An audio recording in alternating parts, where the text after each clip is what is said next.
Dear viewers السلام علیکم، میں ہوں فارحہ کمال اور آپ دیکھ رہے ہیں بے باک تجزیہ۔ جیسے کہ آپ سب جانتے ہیں ہمارے ساتھ مظفر احمد صاحب موجود ہیں، تو چلیے ان سے بات کرتے ہیں۔ السلام علیکم سر۔ وعلیکم السلام فاریہ۔ سر سب سے پہلے تو یہ بتائیے کہ جو عمران خان کے لیے سپریم کورٹ نے آرڈر دیا تھا اس کے اوپر کیا اپڈیٹس ہیں، کیا ہو رہا ہے، کچھ اس کے بارے میں بتائیے۔ یہ ایک چیز مجھے سمجھ آ گئی ہے کہ سپریم کورٹ بھی کچھ نہیں کر سکتی، کہ جو فیصلے کہیں اور سے ہوتے ہیں جی وہ اللہ تعالیٰ کے فیصلے ہونے چاہیے۔ جو بھی فیصلے یہ ریووک کر رہے ہیں اور سپریم کورٹ کی بھی نہیں مان رہے، جی جی وہ تھوڑا سا الارمنگ ہے۔ یا تو وہ فیصلہ ایسا کرے ہی نہ کہ جو آپ اس کو پورا نہیں کر سکتے، تو یا تو پھر یہ فیصلہ کیا ہے تو اس پہ ڈٹ جائے۔ جی بالکل، دو چیزیں ہیں نا، یا تو وہ اپیل کرے، اپیل کا رائٹ ہوتا ہے ہر فیصلے پہ، اٹارنی جنرل جو بھی ہیں وہ کرمنل سائڈ پہ وہ کہیں جی نہیں یہ فیصلہ آپ نے غلط دے دیا، ججز کو کہیں، کیونکہ جی اس سے افراتفری پھیل جائے گی۔ لیکن اب جو ہوا یہ ہے کہ ان کو الشفا انٹرنیشنل ہاسپٹل لے کے جانا تھا، جی جی 2-3 قافلے ڈفرنٹ نکلے ہیں اور ان کو پمز ہاسپٹل لے گئے rather than الشفا جس کا آرڈر تھا۔ تو سر ایسا کیوں؟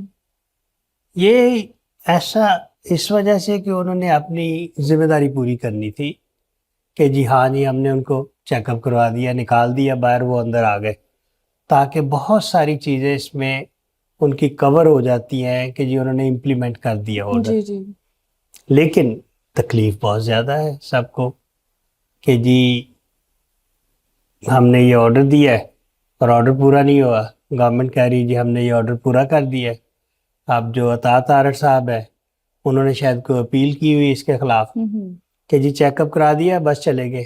I don't know if there was a time limit in the order جی جی کہ جی یہ باہر آئیں، ہاسپٹل جائیں، ان کو اتنی دیر تک ہاسپٹل میں ہی رکھنا ہے۔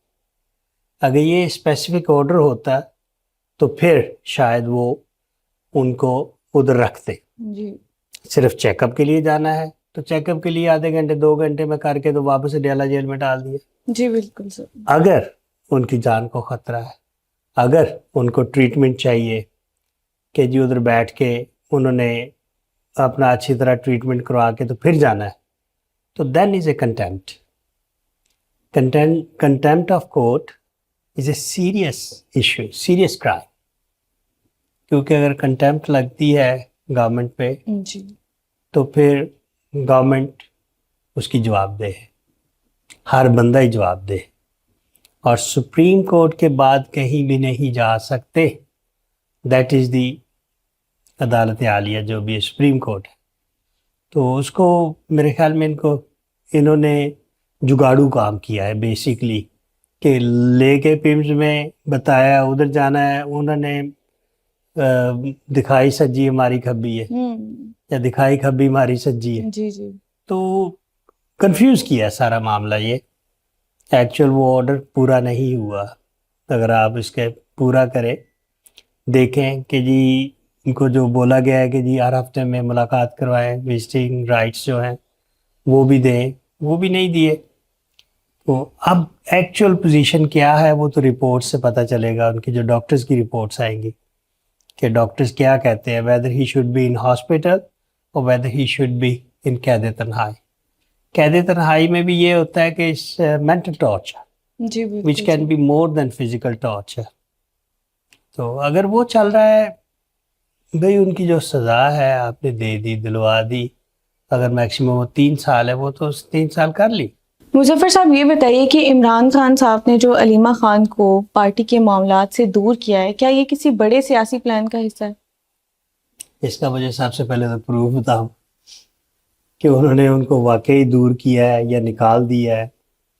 میرے خیال میں یہ سب سازش ہے، کیونکہ وہ بہن جو سوچ سکتی ہے بھائی کے لیے اور کوئی نہیں سوچ سکتا۔ ہاں جذبات میں آ سکتی ہے وہ بھائی کے لیے، زیادہ ایموشنل ہو سکتی، یہ بھی پاسبلٹی ہے کہ اس ایموشن میں فیصلے غلط ہو جائے۔ لیکن یہ جو میرے خیال میں کوئی ڈراسٹک چینج آ رہی ہے پی ٹی آئی میں جس کی وجہ سے وہ یہ ساری تبدیلیاں آ رہی ہیں، جی جی رد و بدل ہو رہا ہے، لیکن ان کی جگہ کوئی اور لانے کی کوشش کر رہے ہیں علیمہ خان کی جگہ. ہوں پنکی کو تو نہیں لانا، سوری پنکی نو، جو ہے کیا نام ہے، مجھے تو وہی نام پتہ ہے، تو ان کو تو نہیں، اپنی وائف کو تو نہیں لانا چاہ رہے. جو پہلے بلنڈرز ہوئی ہیں وہ پھر دوبارہ ریپیٹ ہوں گی. بہنیں جو ہیں میرے خیال میں بیسٹ چوائس ہے، کیونکہ they are blood relation, they feel for it, so they should be there main decision making میں ابھی جو چل رہا ہے. ہوں کیونکہ وہ غلطی تو ایک ان سے ہوئی ہے کہ انہوں نے کہا جی عمران خان پہ تشدد ہو رہا ہے، بات کر دی انہوں نے پریس کانفرنس میں، تو وہ پریس کو کور کرنے کے لیے میں بھی انہوں نے یہ چال چلی ہو کہ جی ہم ان کو کر رہے ہیں تاکہ کنٹیمپٹ آف کورٹ میں نہ چلا جائے. جی جی کنٹیمپٹ آف کورٹ میں وہ پکڑ سکتے ہیں حلیمہ خان کو، عظمیٰ خان کو، کہ جی آپ نے تو کہا تھا کہ ہم اس کو سیاسی رنگ نہیں دیں گے، جی لیکن آپ نے سیاسی رنگ دے دیا. دے دیا بالکل.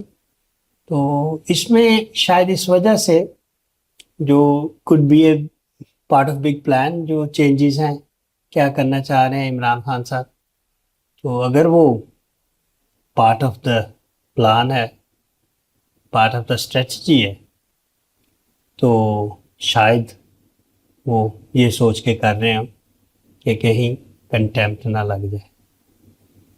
باقی بہنوں کے علاوہ کوئی بہتر چوائس نہیں ہے بائی دا وے. مظفر صاحب یہ بتائیے کہ وہ کون سا بڑا استعفیٰ ہے جس کی خبریں گردش میں؟ مجھے تو یہ افواہ لگ رہی ہے جو اگر استعفیٰ کوئی ہوا آ گیا سامنے تو سب کے سامنے آ جائے گا. جی بالکل. نہیں، یہ کوئی ایسی بات نہیں ہے. یہ جو پی ڈی ایم کا اتحاد چل رہا ہے تو اس کے پیچھے ضرور کوئی نہ کوئی بڑی خبر ہوگی جو چھپی ہوئی ہے کہ یہ پھر دوبارہ اکٹھے ہو کے گورنمنٹ کے خلاف اتحاد کر رہے ہیں. پی ڈی ایم اب گورنمنٹ کے خلاف بن رہی ہے rather than عمران خان کے خلاف. لیکن ایسا کیوں ہے؟ یہ کوئی میرے خیال میں ویک کر رہے ہیں اس کو، گورنمنٹ کو. اس میں یہ ہو سکتا ہے جو پلاننگ ہے گورنمنٹ کی، نہیں بڑے گھر کی، وہ شاید دیکھنا چاہتے ہیں کہ اپوزیشن کو بھی اسٹرانگ رکھے تاکہ گورنمنٹ بھی ڈری رہے، کام ٹھیک ہو. جی اپوزیشن کا اسٹرانگ ہونا is a very healthy sign for the country. Reason being کہ اس میں پھر کوئی بھی بندہ غلط کام کرنے سے پہلے سوچتا ہے بالکل کہ جی پھڑے نہ جائیے، لیکن جی. پڑھے کوئی نہیں جاتا آپس کی گل. تو جو بھی یہ افواہ چل رہی ہے میرا نہیں خیال یہ سچ ہے. کوئی بھی وہ کوئی استعفیٰ نہیں آ رہا بڑا. مظفر صاحب یہ بتائیے کہ سندھ میں اصل جنگ نئے انتظامی یونٹس کی وجہ سے ہے یا پھر اقتدار کی تقسیم کی وجہ سے؟ اقتدار کی تقسیم کی وجہ سے. وہ نئے یونٹس بنیں گے تو پیپلز پارٹی ویک ہو جائے گی. اگر وہی جابز جو ہے پیپلز پارٹی کے پاس ہے انتظامی یونٹس کی، اگر وہ لوور کلاس میں چلی جائے گی جو کہ وڈیرا نظام نہیں ہے، جی تو وہ فیصلے وہ کریں گے جو عوام کے حق میں ہوں گے. ابھی جو فیصلے ہو رہے ہیں صرف اور صرف پیپلز پارٹی کو اور مضبوط کرنے کے ہو رہے ہیں، اور جب تک یہ زرداری صاحب جی جی جوڑ توڑ کی سیاست کرتے رہیں گے وہ تو کسی کو نہیں ہلنے دیں گے. بالکل. تو اگر پی ٹی آئی آ جاتی ہے وہاں پہ، نون لیگ آ جاتی ہے، کوئی بھی آ جاتا ہے، ایم کیو ایم آ جاتی ہے، ایم کیو ایم تو ویسے ہی وڈیرا سسٹم کے خلاف ہے، جی تو وہ پیپلز پارٹی کو ویک کر دے گا. میرے خیال میں پیپلز پارٹی کا جو اقتدار ہے وہ ویک کرنے کے لیے ہو رہا ہے یہ سارا کچھ. انتظامی یونٹس، صوبوں کی ڈفرینٹ صوبے بنانے کا، تاکہ چھوٹے چھوٹے صوبے ہوں گے تو کنٹرول بیٹر ہونا چاہیے. اب اس میں کون آئے گا، کون جیتے گا، یہ ابھی تک نہیں پتہ. اور جو مور دین لائکلی مجھے جو لگ رہا ہے پیپلز پارٹی کی سیٹیں پی ٹی آئی لے جائے گی. یہ میرا اپنا تجزیہ ہے.